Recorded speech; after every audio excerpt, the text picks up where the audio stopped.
শহীদ president Ziaur Rahman ও বেগম খালেদা জিয়ার সমাধিতে প্রধানমন্ত্রী ও মন্ত্রী পরিষদের শ্রদ্ধা নিবেদনের বিষয়ে জানাতে সরাসরি যুক্ত হচ্ছেন শামীম চৌধুরী।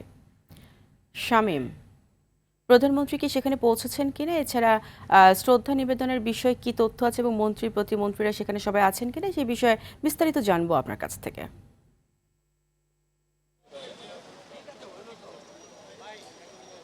ফারিয়া, এই মুহূর্তে নবনির্বাচিত প্রধানমন্ত্রী তারেক রহমান রাজধানীর শেরেবাংলা নগরে এসে পৌঁছেছেন এবং 11:55 তিনি ভেতরে প্রবেশ করেছেন। এই মুহূর্তে কিন্তু তিনি তার পিতা এবং বিএনপির প্রতিষ্ঠাতা শহীদ রাষ্ট্রপতি জিয়াউর রহমান এবং তার মাতা সাবেক 3বারের প্রধানমন্ত্রী বেগম খালেদা জিয়ার কবরে পুষ্পস্তবক অর্পণের মাধ্যমে শ্রদ্ধা নিবেদন করছেন। এরপরে তিনি এখানে কবর জিয়ারত করবেন এবং কবর জিয়ারত করে তিনি এখান থেকে বের হবেন। তিনি যখন এসেছেন আমরা দেখেছি তিনি আসার আগেই এখানে মন্ত্রী পরিষদের মন্ত্রীরা এখানে এসেছেন, প্রতিমন্ত্রীরা এসেছেন। আমরা দেখেছি স্থানীয় সরকার মন্ত্রী এবং বিএনপি মহাসচিব মির্জা ফখরুল ইসলাম আলমগীর এখানে প্রবেশ করেছেন। পানি সম্পদ মন্ত্রী শহীদউদ্দিন চৌধুরী অ্যানিকে আমরা দেখেছি, তথ্য ও সম্প্রচার মন্ত্রী জহিরুদ্দিন স্বপনকে দেখেছি। এর পাশাপাশি প্রতিমন্ত্রী যারা রয়েছেন সুলতান সালাউদ্দিন টুকু সহ প্রতিমন্ত্রী পরিষদের অনেকেই এখানে প্রবেশ করেছেন। এই মুহূর্তে প্রধানমন্ত্রী তারেক রহমান শহীদ রাষ্ট্রপতি জিয়াউর রহমানের কবর এবং তার মাতা 3বার প্রধানমন্ত্রী বেগম খালেদা জিয়ার কবরে শ্রদ্ধা নিবেদনের পাশাপাশি কবর জিয়ারত করছেন। এর আগে কিন্তু প্রধানমন্ত্রী তারেক রহমান সাভারে গিয়েছিলেন এবং সেখানে 71-এর রণাঙ্গনের বীর মুক্তিযোদ্ধার স্মৃতিসৌধে তিনি পুষ্পস্তবক অর্পণ করেছেন এবং তিনি শ্রদ্ধা নিবেদন করেছেন এবং শ্রদ্ধা নিবেদন করার পরই কিন্তু তিনি এই রাজধানী শেরেবাংলা নগরে এসেছেন।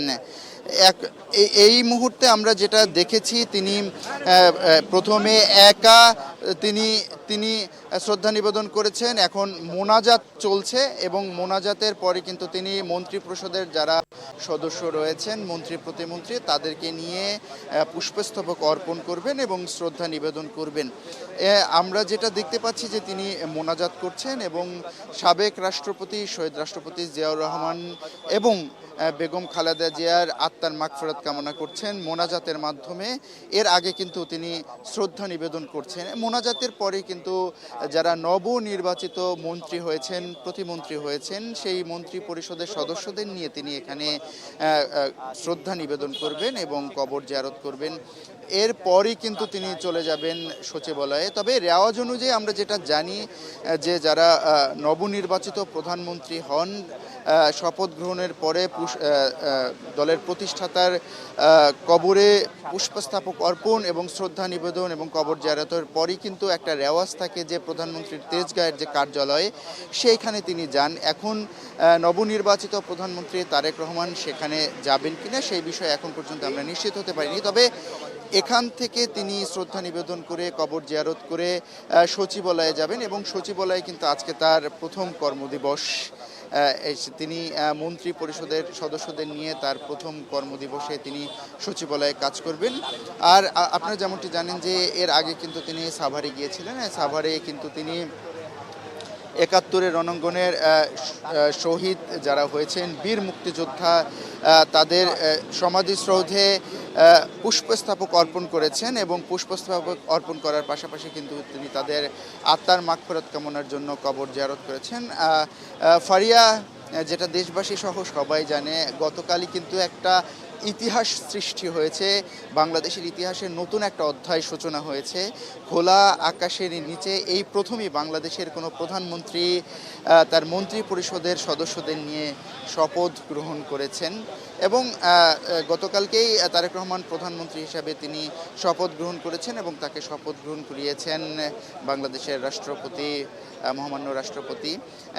এরপরে কিন্তু তিনি গতকালকেই কিন্তু তিনি সচিবালয়ে গিয়েছিলেন গিয়েছিলেন এবং সচিবালয়ে গিয়ে কিন্তু তিনি তার যে কার্য বই সেই কার্য বইটি তিনি খুলেছিলেন। আমরা সাভারে যেটা জেনেছি সেখানে কিন্তু তিনি একটি স্মৃতি বই আছে, সেই স্মৃতি বইতে কিন্তু তিনি তার স্মৃতি তিনি লিপিবদ্ধ করেছেন। এই মুহূর্তে আমরা যেটা দেখেছি যে প্রধানমন্ত্রী তারেক রহমান তিনি কিন্তু তার পিতা শহীদ রাষ্ট্রপতি জিয়াউর রহমান এবং বিএনপির প্রতিষ্ঠাতাও তিনি এবং তার মাতা সাবেক 3 বারের প্রধানমন্ত্রী বেগম খালেদা জিয়ার কবর জিয়ারত করেছেন। জিয়ারত করার পর মোনাজাত করেছেন এবং মোনাজাত শেষ হয়েছে। মোনাজাত শেষে কিন্তু তিনি বের হচ্ছেন এবং বের হয়ে কিন্তু তিনি এখানে গাড়িতে উঠবেন এবং গাড়িতে করে কিন্তু তিনি, আমরা যতটা জানি, সচিবালয়ের দিকে তিনি রওনা করবেন। তারেক রহমান বের হচ্ছেন এবং প্রধানমন্ত্রী হিসাবে আনুষ্ঠানিকভাবে তিনি এই শহীদ রাষ্ট্রপতি জিয়াউর রহমান এবং সাবেক প্রধানমন্ত্রী বেগম খালেদা জিয়ার কবর জিয়ারত করেছেন এবং পুষ্পস্তবক অর্পণ করেছেন। তার সঙ্গে ছিল নবনির্বাচিত মন্ত্রী পরিষদের সদস্যবৃন্দ এবং প্রতিমন্ত্রীর সদস্যবৃন্দ।